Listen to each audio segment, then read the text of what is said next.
देखिए, आज़म खां के साथ जब से योगी गवर्नमेंट आई है, पूरी तरह से उनके साथ बदला, उनके साथ जितनी नाइंसाफ़ी करना थी वो कर रही है। जेल में डालने के बावजूद भी एक शख्स जो मेंबर ऑफ पार्लियामेंट है, 9 बार का विधायक है, 4 बार का मंत्री है, उसके बावजूद भी उसको इतना अधिकार नहीं दिया जाता है कि वो अपना इलाज सही तरीके से करा ले। जिम्मेदार कौन होगा? कितनी ज़्यादतियाँ करोगे? पहले हमारी यूनिवर्सिटी के ऊपर बिल्डोज़र चलाने की कोशिश की गई, दीवारें तोड़ दी गई, यहाँ तक कि हमारी यूनिवर्सिटी का जो बच्चे पढ़ते हैं उनका पानी छीन लिया गया, हमारी पाइपलाइनों के टंकियों के पानी काट दिए गए, लाइब्रेरी से किताबें चोरी कर ली गई।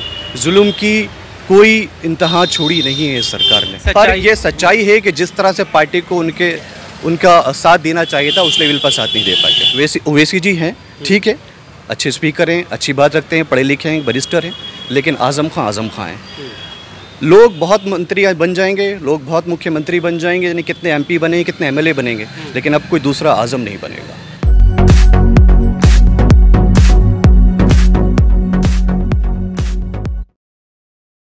नमस्कार, आपके साथ मैं हूं आकिल रज़ा। रामपुर में इस वक्त मैं मौजूद हूं। शहर रामपुर आज़म खान का शहर है ये। आज़म खान की एक तस्वीर अस्पताल की वायरल हो रही है, जो अभी उन्हें हाल ही में अस्पताल में फिर से शिफ्ट किया गया है। हालत गंभीर है। हफ्ता भर पहले ही आज़म खान को जेल में शिफ्ट किया गया था और फिर से हालत गंभीर होने की वजह से अस्पताल भेजा गया है। कई लोग इस पर सवाल खड़े कर रहे हैं कि आज़म खान की जब तबीयत ठीक नहीं है तो फिर जेल में लेकर जाने की इतनी जल्दी क्यों है।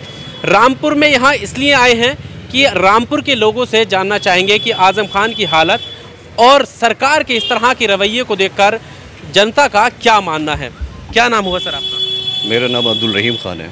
यहीं रामपुर से ही रहने वाले हैं? हाँ, मैं रामपुर से ही रहता हूँ। रामपुर में क्या लगता है, आज़म खान की तबीयत नाशाद है, काफ़ी लंबे समय से उनकी तबीयत का उनका इलाज चल रहा था लखनऊ अस्पताल में, और अब फिर से उन्हें जेल शिफ्ट किया गया, उसके बाद फिर से तबीयत बिगड़ गई, कैसे देखते हैं? देखिए, आज़म खां के साथ जब से योगी गवर्नमेंट आई है, पूरी तरह से उनके साथ बदला, उनके साथ जितनी नाइंसाफ़ी करना थी वो कर रही है।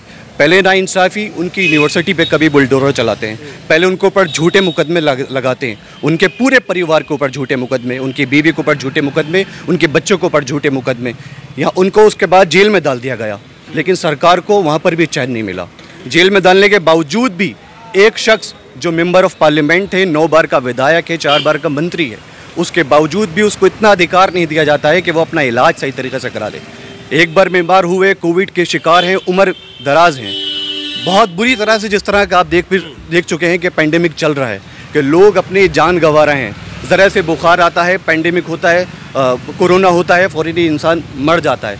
ऐसी कंडीशन के बावजूद भी आज़म खान जैसी शख्सियत अस्पताल में भर्ती हुए, लेकिन इस सरकार से उनका इलाज भी नहीं देखा गया। इनको कुछ दिन के बाद ही वापसी फिर से दोबारा जेल में शिफ्ट कर दिया गया। जुल्म की बिल्कुल इंतहा हो चुकी है, कुछ नहीं बचा है। उसके बाद कल अचानक उनकी तबीयत फिर से काफ़ी ख़राब हो गई थी। वहाँ के डॉक्टरों का स्टेटमेंट आया कि आज़म खान की तबीयत बहुत ज़्यादा नासाज है, बहुत ज़्यादा बीमार है, तो उनको फिर दोबारा हॉस्पिटल शिफ्ट किया गया है। हम योगी सरकार से कहते हैं कि अब अगर आज़म खान साहब को कुछ हो जाता है तो उसका ज़िम्मेदार कौन होगा? कितनी ज़्यादतियाँ करोगे? पहले हमारी यूनिवर्सिटी के ऊपर बिल्डोज़र चलाने की कोशिश की गई, दीवारें तोड़ दी गई, यहाँ तक कि हमारी यूनिवर्सिटी का जो बच्चे पढ़ते हैं उनका पानी छीन लिया गया, हमारी पाइपलाइनों के टंकियों के पानी काट दिए गए, लाइब्रेरी से किताबें चोरी कर ली गई। जुल्म की कोई इंतहा छोड़ी नहीं है इस सरकार ने। पर आज़म खान की जिस तरीके से उनको रखा गया है, सवाल ये भी पैदा होते हैं कि अखिलेश यादव पार्टी के मुखिया हैं, आज़म खान एक बड़े कद्दावर नेता हैं, क्या आज़म खान के साथ अखिलेश यादव को खड़ा नहीं होना चाहिए था उस लेवल पे? आपको क्या लगता है, हुए हैं कि नहीं हुए?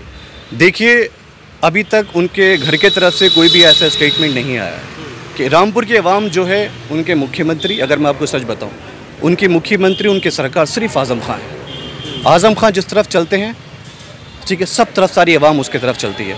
हालांकि अभी तक फैमिली का यही कहना है कि अखिलेश जी साथ दे रहे हैं, अखिलेश जी सपोर्ट कर रहे हैं। जब तक हमें घर से कोई रामपुर वालों को या पूरे उत्तर प्रदेश में ऐसा सिग्नल नहीं मिलता है कि अखिलेश जी आज़म खान साहब का पूरा साथ नहीं दे रहे हैं, तो तब तक हम कुछ नहीं कह सकते। पर ये भी एक सच्चाई, ये सच्चाई है कि जिस तरह से पार्टी को उनका साथ देना चाहिए था उस लेवल पर साथ नहीं दे पाए। पर जिन मुकदमों की अभी आप बात कर रहे थे, ये भी एक सच्चाई है कि जो मुकदमे, जो एफआईआर करने वाले लोग हैं, वो भी इसी शहर रामपुर के ही हैं। तो कहीं ना कहीं क्या ऐसे कोई मुकदमा, जो मामले हैं, वो जाहिर तौर पर हैं? मुकदमे आप योगी जी का रिकॉर्ड उठा के देखिए, कितने मुकदमे हैं, आप थक जाएंगे, इतने मुकदमे हैं।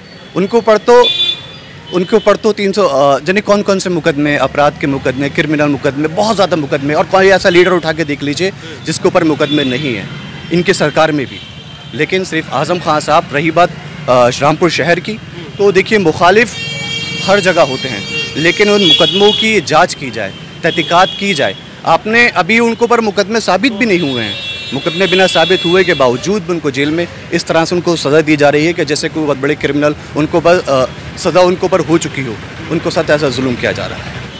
जौहर से पढ़ा हुआ हूँ, मोहम्मद अली जौहर यूनिवर्सिटी से मैं पढ़ा हुआ, वहाँ से इंजीनियरिंग की है। अभी करेंटली मैं जामिया से हूँ। जामिया में अभी पढ़ रहे हैं? जी जी।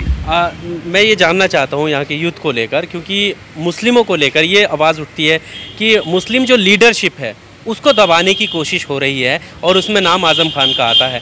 आप जब मुस्लिमों की क़यादत की बात आती है तो असदुद्दीन ओवैसी का नाम भी आता है, वो भी यूपी इलेक्शन में जो है 100 सीटों पर चुनाव लड़ने वाले हैं।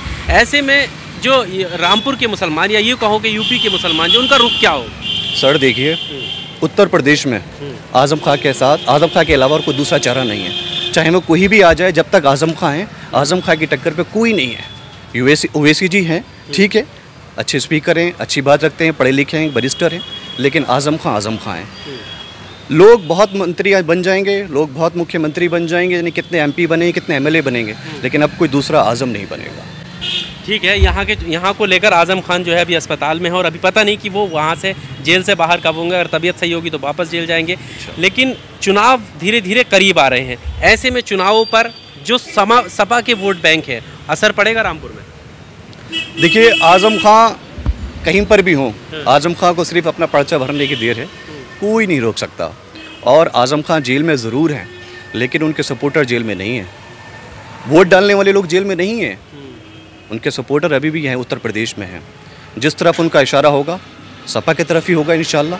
सब पूरा उत्तर प्रदेश समाजवादी को वोट करेगा। समर्थक जो है, क्या उनमें नाराज़गी है इस तरह का? हाँ, थोड़ा बहुत नाराज़गी ज़रूर है कि जिस तरह से पार्टी को साथ देना चाहिए था, उस लेवल पर पार्टी संघर्ष नहीं कर पाई। क्या उम्मीद है आगे चुनाव में? आगे उम्मीद कर रहे हैं, इलेक्शन करीब है, इलेक्शन बहुत करीब है। अखिलेश जी को भी और पूरी पार्टी को सोचना चाहिए कि आज़म खान साहब के लिए एक्शन लेना चाहिए, नहीं तो ऐसा ना हो कि कहीं बहुत देर हो जाए। सरकार चेंज करिए, सब कुछ सही हो जाएगा। गवर्नमेंट को चेंज करना पड़ेगा। जब तक गवर्नमेंट साथ देती रहेगी उन लोगों का, तब तक कुछ नहीं होगा।